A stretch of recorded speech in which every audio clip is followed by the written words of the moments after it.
देश की राजनीति में अब धर्म और अधिकारों की लड़ाई एक नए मोड़ पर आ गई है।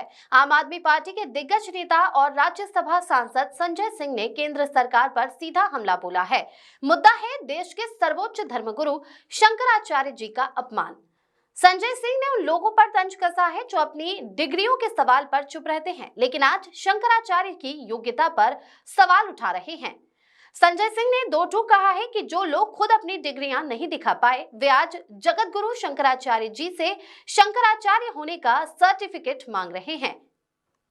आखिर सरकार इतनी चिड़ी हुई क्यों है? सिंह ने इसके पीछे 3 बड़े कारण गिनाए हैं। पहला, उन्होंने अविरल और निर्मल गंगा की मांग की।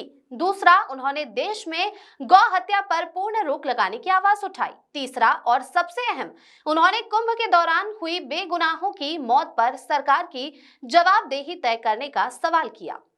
शंकराचार्य से सरकार का विरोध इसीलिए है क्योंकि उन्होंने सच का आईना दिखाया है। सरकार अपमान कर रही है, लेकिन याद रहे, यह अपमान सहा नहीं जाएगा। ये गूंज अब केवल सड़कों पर नहीं बल्कि संसद के भीतर भी सुनाई देगी। विपक्ष अब इस मामले को संसद के आगामी सत्र में उठाने की पूरी तैयारी कर चुका है। देखना होगा कि सरकार इस तीखे वार का क्या जवाब देती है।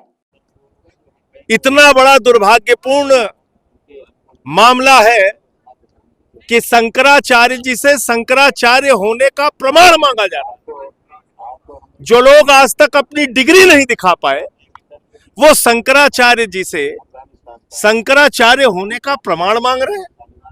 शंकराचार्य क्या कोई प्रधानमंत्री तय करेगा, कोई मुख्यमंत्री तय करेगा, कोई पुलिस का कमिश्नर या कानून गो तय करेगा? शंकराचार्य हिंदू धर्म के रीति रिवाजों से तय होते हैं और इसमें किसी को भी हस्तक्षेप करने का कोई अधिकार नहीं है। शंकराचार्य जी से विरोध शासन प्रशासन का इसलिए है कि इन्होंने अविरल और निर्मल गंगा की बात की, इन्होंने गौ हत्या पर रोक लगाने की बात की। पूज्य शंकराचार्य जी ने माघ मेला जब महाकुंभ हुआ, उस दौरान जो भगदड़ में मृत्यु हुई, उस पर सवाल उठाया। तो इसलिए आज उस चिढ़ के कारण, उस जो इन्होंने समय समय पर अपना तीव्र विरोध दर्ज कराया, उसके कारण से शंकराचार्य जी का अपमान हो रहा है। इसलिए मैं अपना समर्थन देने के लिए आया हूं। यह आंदोलन ऐसा प्रतीत हो रहा है कि जिस तरह से प्रशासन का रुख है, शासन का रुख है, हो सकता है प्रयागराज से दिल्ली तक यह आंदोलन जाए तो वो दिल्ली में भी इसकी गूंज आपको सुनाई देगी। मैं अभी सिर्फ इतना कह रहा हूं, 28 तारीख से संसद शुरू हो रही है।